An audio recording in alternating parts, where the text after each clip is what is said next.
Қайырлы күн. Біз Шымкент қаласы білім басқармасына қарасты номер 60 жалпы орта білім беретін мектебінің 8А сынып оқушылары. Сіздерді алда келе жатқан көктемнің алғашқы күні алғыс айту мерекесімен құттықтай отырып, алғыс айту адамзаттың белгісі челлендждің барша білім беретін мекемелеріне жолдаймыз.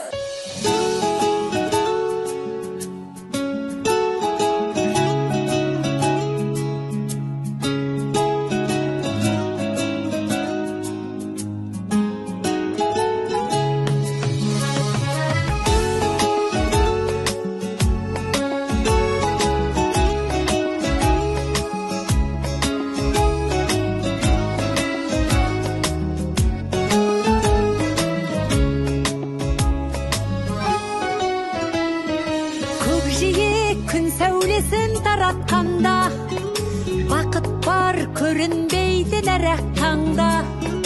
Біз ұйықтап кеткен жоқпыз мәңгілікке, оятқан сансыз алғыс жаратқанға.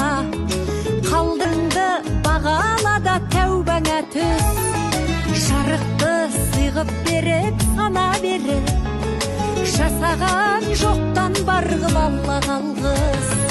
Алғыс анаға, алғыс әкеге, алғыс жас пен кәріге. Алғыс бауырға, алғыс ауылға, алғыс елдің бәріне. Көрінсе тіршілікте күндестерің, жөн болар жылы жұмсақ тілдескенің. Дұшпанды да досыңдай көр, оларсыз биігіңдей білместедің. Жақсы сөз жанымызды байтар тек, жаманның жала жауып айтар кек. Сағаттай сырғып жатқан дүниеде